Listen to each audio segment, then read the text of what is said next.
In this video I'm going to show you how to calculate the volume of a sphere. Okay, so we're going to enter the formula for that. We're going to save that value inside variable R volume, and then we're going to display it in a widget. Okay, so firstly I'm going to add a spin edit so that the user can enter the radius into the spin edit.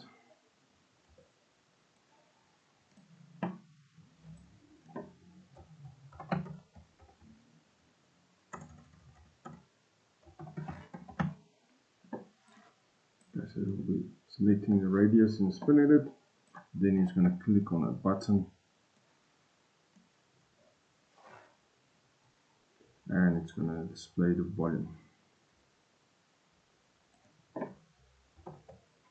Calculate one.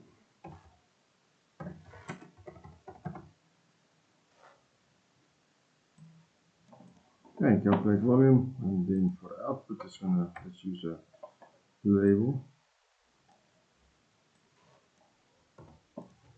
Okay, so when I click on this button, I want to do my calculation,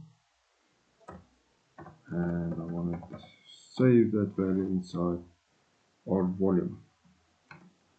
Okay, it's a real data type, so we're going to say R volumes equals to, and then we need to do our calculation. So I'm going to say 4 divided 3 times by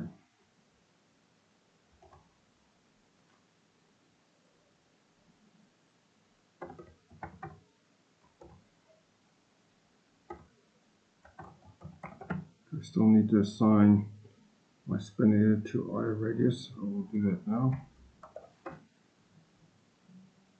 So this is my formula. Let's just assign, create a variable I radius. We can make this one integer because it's going to receive a value from the spin edit. Spin edit value is also integer. So we only need to make this one integer. I radius equals to spin edit 1 dot value. Okay, so to save quickly.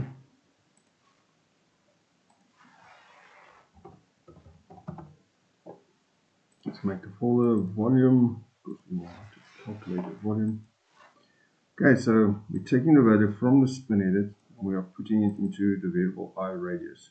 Then we are doing our calculation, but there's a problem with this power, so we need to add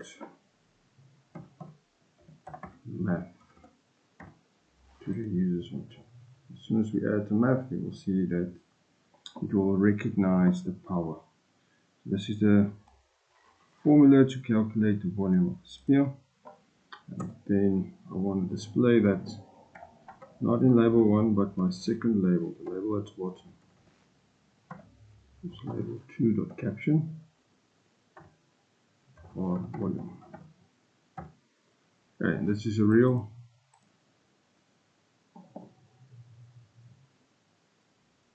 this is a string, so I need to convert it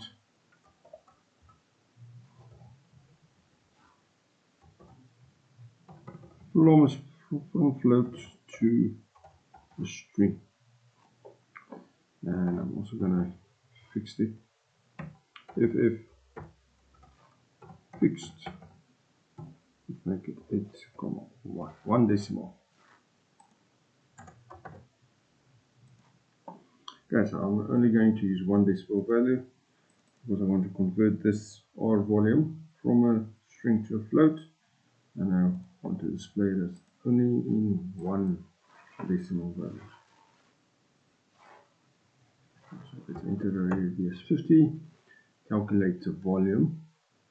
So it's going to first receive the value from the spin edit, put it in iRadius, and then we can use iRadius in our formula, and then we're going to display that volume that we calculated in our label. There you go, let's make it 10. Make it 1. You can also change maybe the decimal value if you want, make it 0 or choose 3 a little bit more.